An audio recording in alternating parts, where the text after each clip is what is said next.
So, dito tayo ngayon kay Nanay Bibilita. Ayan, si JRO yung katulong natin sa paggawa ng bahay ni Nanay Bibilita. Kamusta ikaw? Doon ka na nag-stay sa Gloria? Ba't naman nahiya si Nini? Kapatid mo? Opo.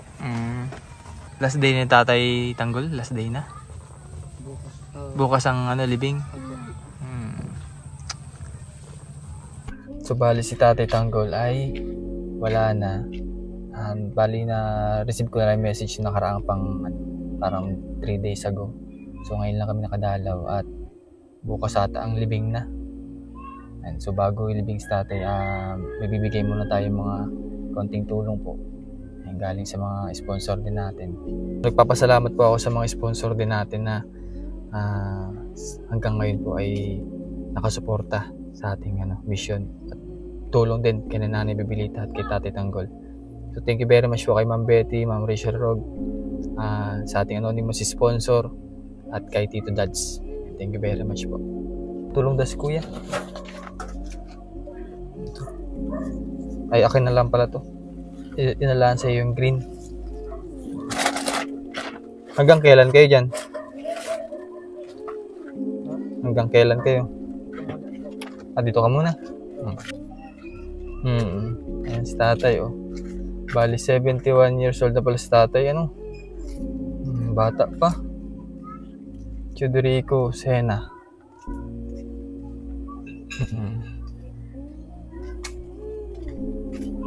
Ayan, so bali may dala rin tayong mga yung tinapay tapos yung mga candies.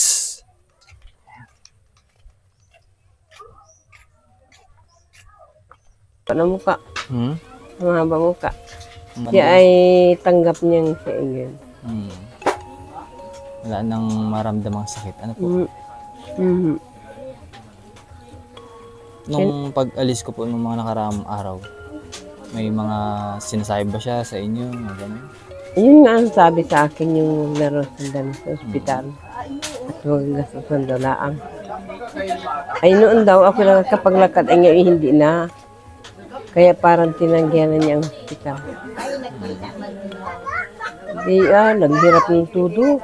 Po? Naghirap ng tudo. Ano nangyari? Nakanganga siya. Kanya siya. Nagihingalo? Tapos sabi ko, kung itapon mo lang, baka ikaw ay may naingatan. Kaya siya nahirapan. Sabi ay, hindi pa oras. Hindi pa daw niya alam mga punta niya. Sabi ko, saan ka ba mapunta? Alis na ako. Sabi nga yun. At tapos nung yung hirap na siya, nagsasigaw siya. Parang Ano po yung mga huling araw na lang din? Huling araw? Oo.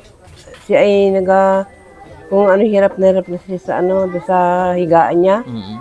Doon siya nahiga sa aking Opo. higaan. Ay, hindi na pwedeng dalhin sa talaga. Ay, wari kayo mahuhulog sa kama.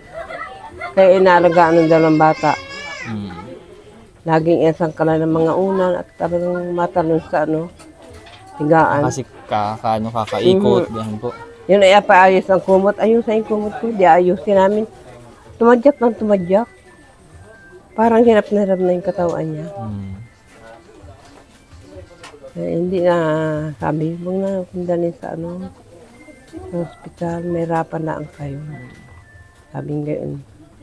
Tapos dumating yung pamangkin ko, galing Manila. Ang na dalhin daw hospital, ay hindi na matanggap ng daw. Ang dami nagsasabing, ay huli na ito, yan. Pagdala ninyo at kuhan. Kung saan hindi na matanggap ng gamot ang katawan. Late na. Kasi talagang 1 week ago lang po, parang pagkadala ko din, 1 linggo lang po. Oo.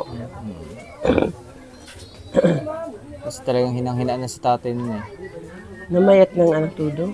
Bakit? Pahit na yung tatay. Nagliit yung tudo. Sabi, pagkalasanan ninyo ako, at ako hirap na, hindi ko na kaya. Sabi ko, ano ba nga akalasin? Ano ba gayang iyong yan? Sabi, saan mo ba inagamit yan? elix daw ng katawan. Sabi ko, ayaw ko. Bigay ko sa iyo. Ayaw ko. Paghirabi ng pag ano. Sabi ko nakakaawa na nung. Pag pala madalo ako dito nanay, ikaw na lang ano. Sabi nga, doon ka muna sa bayan. Sabi ko, ayaw ko. Hindi ako maalis din eh. Ayos naman, hindi naman ako natakot dyan. May kasama naman ikaw dyan. So kapag isarap yan, na ilakoy, makapasok ba bagang. Asipingan ka lang tatay. Ay! Sabi ko, wag mo naman ako aparamdaman. Ako'y takot. Agabayan ka nun. Agabayan ka. Bali si tatay ay masaya na. Nasa isang ano na, magandang paraiso. Wala nang maramdamang sakit. Ano nay? Wala na maramdaman. Nasa tahimik na siyang ano, kalagayan niya. Bukas po ang libing nanay. Oo. Tapos itong bahay niya yan, ay ano mahal ng ano, 40 yan. Bali, pumayag naman yung sekretary na ano, parang installment baga. Wala po kayong ano, yung binabayaran monthly na ano, yun sa mga St. Peter, mga ganun. Hindi po, dati yun kasali sa Santa Rita, hindi niya na kayang hulugan. Kaya napatigil. Hindi parang sa senior naman yung inahulugan din. Yun, hindi na din nahulugan. Doon na lang bawas pag sakali man. Ay ako nagbayad ng 100 bagang inabayaran ho. Apo. Na may service ng ano. Yun ang inanuhan namin. Ay 30,000 na ang yata naman yun. Kulang na kulang para din eh. Sa kanya. Talagang maalis ka na. Oo. Talagang hindi ko na kaya.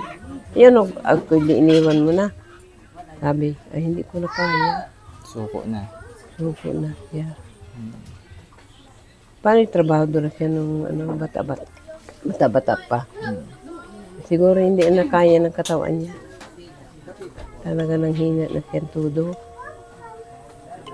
Nalagutan siya ng hiningo yung mahating gabi. Mahating gabi po. Alas 12. Sakto. Hindi na nga namin tinulugan, binantay na namin. Sabi ko, matulog muna ako ng kaunti. Puwet na kami. Gabi-gabi ay hindi magpatulog, nagasisigaw. Opo. Ay di sabi ko, matulog muna ako. Talaga ako, antok na. Inantay namang magising ako. Bago siya nalagutan ng hininga. Sabi ko, pinapahinga muna ako ng kaunting oras.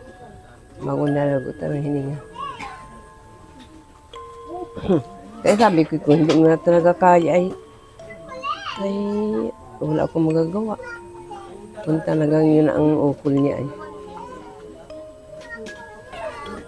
Pogi si tatay sa picture ay. Pogi si tatay. Oo, doon sa ang nipis ng mga labi. Sabi ko, pero na premier yung siya inayusan ay kuwan. Parang siya nagalit at siguro nilagyan lipstick, ayaw magpalagay. Hindi sanay siya ng gano'n. So nanay, meron kami dala yung mga ito po yung mga candies, tapos ito nanay, may pinapabot na tulong si Ma'am Betty.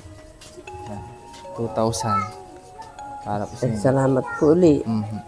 Salamat po sa ano.